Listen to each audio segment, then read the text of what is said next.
my divination darlings, welcome back to another video. And if you're new, welcome to the channel. My name is VdLF and bienvenue chez moi, le salon de divination de VdLF. Alright, so for today's video, you guys know I did the Q&A, part 1 and part 2, that's done. You guys sent some really interesting questions in. I was really happy to do that. It really helped me sort of tap into myself and my reasons for divination and such. And now that that's out of the way, since I have new clients, viewers and customers coming in, I thought, why not do a revision of my current tools? And the reason I say revision is because I did talk about my main tools in a Buy Me a Coffee blog. I'll link that in the description, as well as my Buy Me a Coffee page.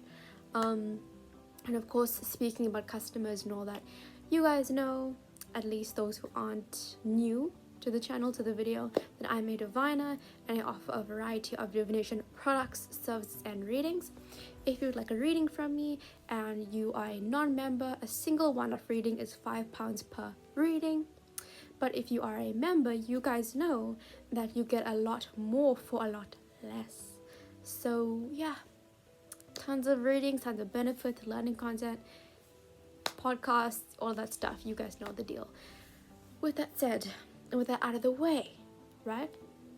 All of that found in the links in the description. That said, if you are a new customer and you would like to get a reading done, please message me first so we don't have to go through unnecessary refunds in the case that, I can't actually do your topic that you want me to do, etc. It just makes things a lot easier.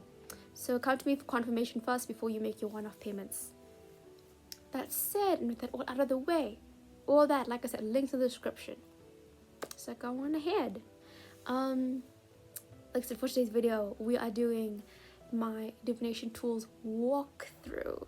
So let's just get right into it. There's not really a huge thing about it or a preface or anything. So let's get into it. My first divination tool, first one I ever had, it's quite old, so the actual, you can see it's kind of frayed, but this is my tarot cards. This is my tarot card set. It is the traditional manga tarot. I got this off of Amazon, I believe like 4 to 6 years ago, so around the time my practice started. I really love it. It's just got a lot of amazing designs. The artwork by Shou Xueting. I'm not sure if I'm saying that right, but it's a really amazing deck. So I'll show you the cards. There are a lot of amazing cards. A lot. And they are just beautiful. See, I have some reverses in there. They're just beautiful. I love this card. I don't get this card often. This is the 10 of Cups. I don't get it often, but it is my favorite. It's just a beautiful card. So this deck is really beautiful. And I believe it has language at the bottom.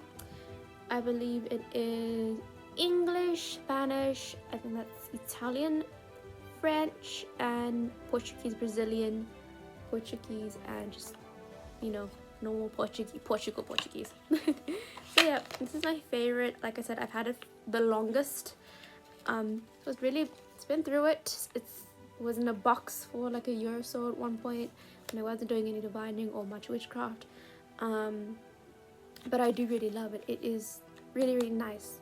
The only downside, I would say, not necessarily to do with the pack itself, the fact that a lot of my clients tend to request tarot, and like you saw maybe in a short I made the other day, or rather a couple months ago, the tarot is insanely overrated. So sometimes I do get kind of bored of using this. It is really beautiful. Like, credit to the artists like Shou and everybody who made this deck. It is a superb deck. I love it. It's a good price. I can't remember the price, but it's good. So yeah, it's really good. But it's just that a lot of people tend to, I think, over request tarot when there are a lot of other divination mediums that fall to the side. Hence I get bored with tarot sometimes, but the actual deck itself is really well balanced. It is beautiful. It is crisp. Just amazing. Next, this is my least favorite. Got caught on something for a minute. It's my pendulum. This is not my original first pendulum. So I believe this I also got off of Amazon. My first pendulum, it was actually a purple amethyst one, but it was fully amethyst and I got it from a local shop. I believe it is somewhere at my grandpa's house. So in some of the boxes, because I was moving back and forth for a couple months. But yeah, I'm not really fond of the pendulum. The thing is, like, if you want a reading and you want to use the pendulum specifically, or I say, you know what, I think this will call for pendulum use, then by all means, I will do this. I will do my job, my responsibility. But I just don't like using it for personal readings, personal use. And the reason why is because I feel like it's very limited. You know, having to balance, it just irritates me. I don't like it. Okay, it's my least favorite. I just find it kind of like I'd rather not. And I'm not really too. It is a nice design, but I just feel like it looks more plasticky than, you know, here. It looks more plasticky than actual amethyst, which I don't really like. I prefer like pure crystals. I'm not a big crystal gal, but when I have a pendulum, I prefer pure crystal, like a pure amethyst or aventurine, whatever it is. Amethyst I know is good for psychic intuition, ability, etc. That's why I prefer my pendulums to be amethyst, but like I said, this doesn't really look like amethyst. So yeah, I don't really like it. It just feels like plastic. But like I said, when it comes to pendulums and such, regardless if it's plastic or an actual crystal, that doesn't really dictate the accuracy of the reading. That's really down to your beliefs. I don't believe that it dictates the accuracy. I believe you as a diviner dictate the accuracy and the connection with your client, and the honesty between those two parties. So the material itself won't dictate the accuracy, but I just prefer proper crystal than fake. Let's see, next one. This is my favorite. Okay, so for Cartomancy, I use this limited edition worldwide after party online Attack on Titan playing cards. I adore this. You can see everybody. This Sasha, that's Marco. You know, a lot of people, I think they saw this artwork and they were like, Marco's facing away because, you know, you guys know what happened to Marco if you watch Attack on Titan, how he's like 50-50 now, so. But yeah, look, all this everybody. There's Armin, Aaron smiling for once. I believe it was Aaron's birthday like a couple days ago, so happy belated birthday, Aaron. I don't know if it's happy considering everything, but regardless, you know, he's smiling. Mika-san, oh, and there's Astoria, there's Ymir, we got everybody, Urban, Hanji, Levi, ah, and then there's Yelena, there's Flock, oh gosh, Flock. I don't know if you can see, but like way at the back, Falco and Gabi. So it's just so iconic. And the back, it's got the rumbling, and you can see like a preview of the cards. Look at this, it's gorgeous. It's not necessarily, also see 10th anniversary, but yeah, it's not necessarily for divination. It was on the website for like the whole after party thing. If you guys are in the Attack on Titan fandom, you know there was a whole thing of like having this online party worldwide. There was a little ship with mysteries and such you could go and solve, write messages. Really, really cool. And this is one of the products. This also came with like a printed file thing of Aaron and the new ODM gear for season 4. And I just adore this. I genuinely just adore this. I love using this, not only because it's Attack on Titan, but oh, I'm just looking and it's just so, oh wait, I didn't notice this before, but like there's Zeke and Sava on the back. Oh, anyway, let me get back on track. So like I said, this is not specifically divination, this was just regular playing cards. But I saw this and I was like, I need this. I got this, I believe I ordered it, I think in 2023. It came in April 2024, like late 2023 from Japan. And it's just amazing. Like, look at the cards. Oh, it's just really, really cool.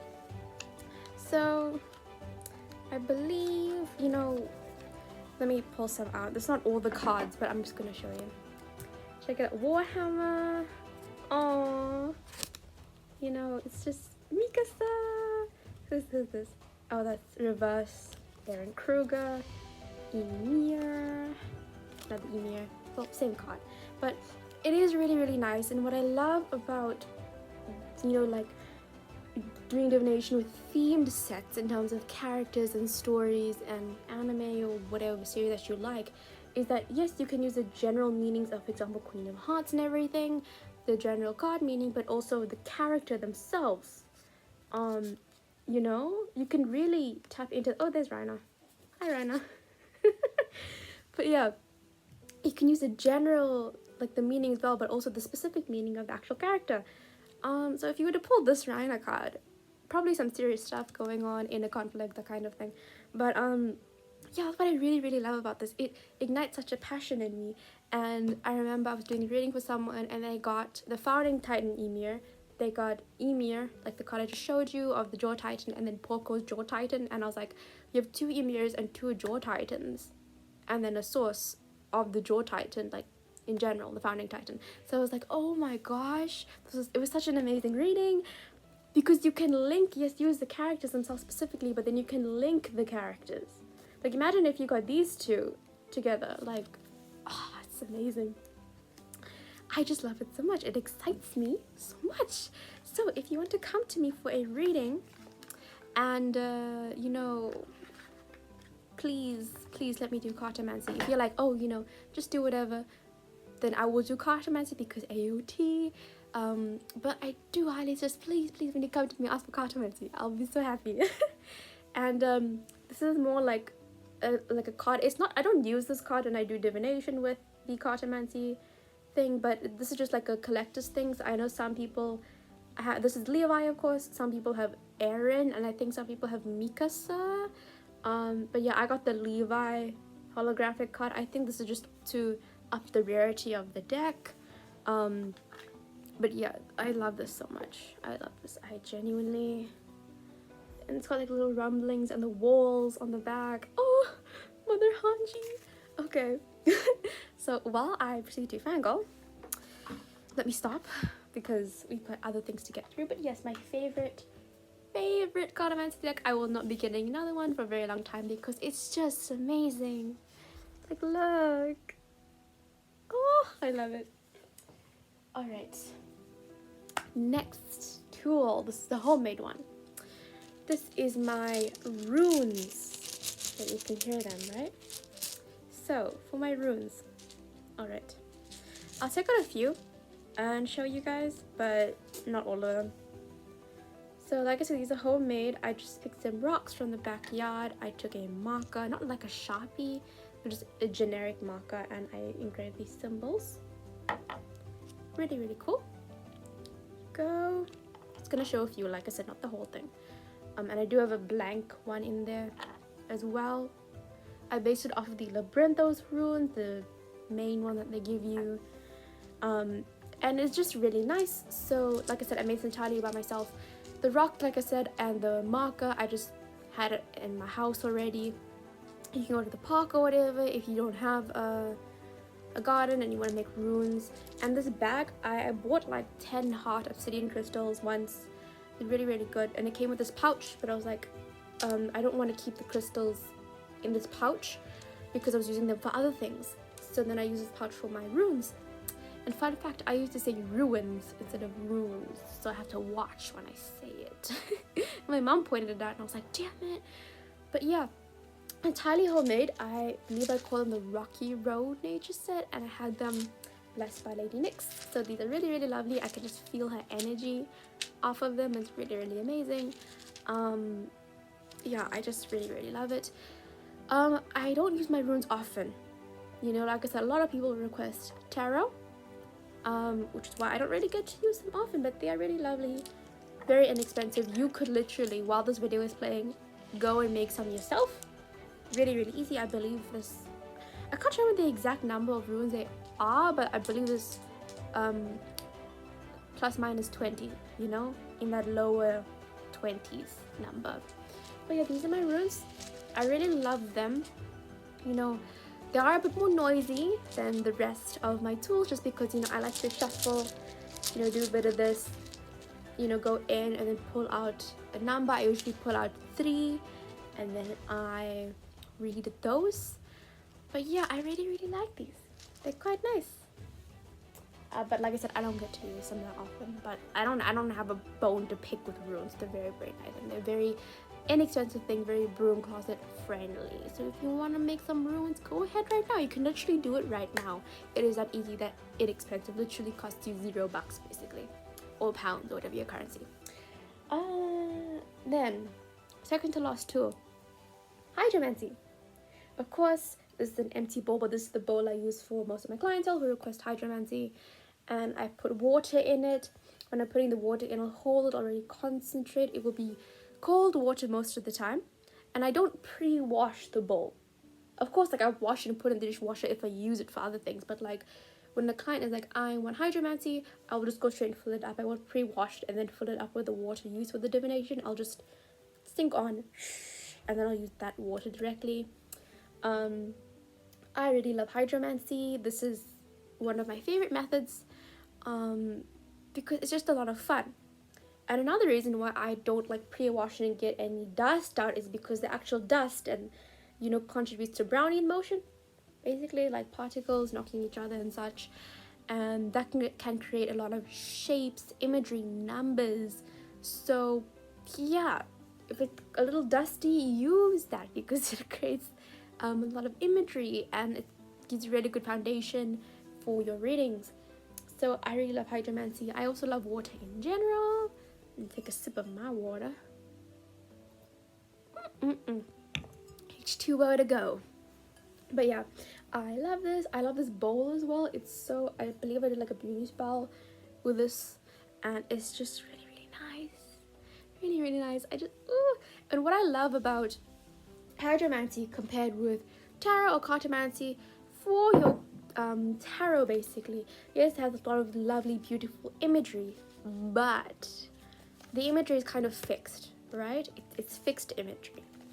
But in terms of your hydromancy, the imagery is very variable. It can be anything. One time I got a scythe, I got a number 2, I got clouds, I got the galaxy, that kind of thing, stars, bubbles at the bottom. It's like you can get a lot of imagery just from one of this, and it's not fixed at all. You can get any image, any message, that kind of thing, and it creates it on its own. Like I said, while the imagery and all that for your cards is fixed, it doesn't change on its own, of course. Yeah, I really love hydromancy. So if you come to me, please request hydromancy or cartomancy. You won't regret it and you'll make me very happy. Now I don't have a tool to show you for this, but there's also shufflemancy that I use. The least popular, I think, of course, shufflemancy is to do with music and using music and instrumentals and songs to divine. I think people tend to have a stupid issue with this because it's digital, but like I use my Spotify, and of course the thing is, when it comes to that, using a digital medium does not make it fake. It doesn't mess things up, how do I say this properly? Yeah, it does. A lot of people have this assumption that if you're using digital tarot cards or a Spotify to divine, it's not legit. But guess what? Some people use shufflemancy, use digital tarot cards like Labyrinthos in their readings because they don't have another option. If they were to get physical tools, maybe because they're in the broom closet, they could be harmed or something like that, or they just don't have the money. And the thing is, people are like, oh, it's technology, it's fake, it's but guess what, right? Everything, I'll say that as somebody who's also literally taking a chemistry course right now, everything is the elements on the periodic table, right? This made of the elements, what I am filming with, made of the elements, made of stuff from nature. So what is the problem? People need to stop using that excuse. It's not natural, it's not from nature. It actually is, if you know basic chemistry or just basic trivia to get you by at a bar trivia night. It's really not that big of an issue. Some people as well cannot afford it. It is dangerous for them to have physical tools, but they still want to express their beliefs. So those of y'all who say, oh, but digital tarot is this, or shufflemancy is that, it's not actual. Shizafugger. Like, I don't want to say it properly because YouTube, but shizafugger, Y'all ain't doing it. Y'all trying to make a point and you're not doing it. You look stupid. Stop trying to, just muck up somebody's practice. Stop trying to get on a high horse about it, because it's not your practice. You don't know their circumstances. And yeah, if it's not harming anybody, let them do the method that they want to do, whether it is physical or digital. Doesn't matter. I know in my case, when I was doing my readings for amino coins and such, I would use digital tarot. And well, sometimes, not all the time, but when, for example, I didn't have my physical deck with me, and I would still be just as accurate. If I took a client aside, one of my recurring clients, and they asked me to do a question for them, or 2 questions, one I could use digital, one I could use the physical deck, they would both be hella accurate. And I'm telling you that right now because I have 100% confidence in that. So stop telling people that digital mediums such as shufflemancy, Labyrinthos tarot cards, Lenormand cards, whatever, are not it. Stop telling them that. It is, the materials for those things, to produce those things, are from nature. So calm the frick down. Or just made from stuff. Even if it's a man-made synthetic thing, it still comes with the energies from the tools and the elements that were used to formulate it. So stop. Anyway, I'm getting off track. But yeah, I like shufflemancy. I like it because it's just a lot of fun. I get to use my Spotify playlist, and I don't have a specific playlist. I just use my liked songs because it is a mess. But it is a mess that delivers when it needs to for my clients. So yeah, it's really, really fun. I find I can just, relax a bit, have a little jam while I'm interpreting things, letting it play. A lot of fun. And it helps people to find new artists, explore new things. I believe I had a shufflemancy reading once from somebody who was doing a reading for me, and it was so beautiful, and I got so much out of it. I believe with all that is all my tools. So you guys have seen my tarot, my cartomancy, my amazing cartomancy, pendulum, my runes, my hydromancy, my shufflemancy. And with all that, of course, you guys are probably seeing this on Saturday, except filming on Friday. But as always, if you would like to check out my divination products, services, and readings, go to the link in the description. And of course, my blog describing my tools is also linked as well. But if you would like to book a reading from me, and you are a non-member and a new customer especially, please message me beforehand, before making your payment, so we can avoid unnecessary refunds. With all that said, have a lovely day. Au revoir.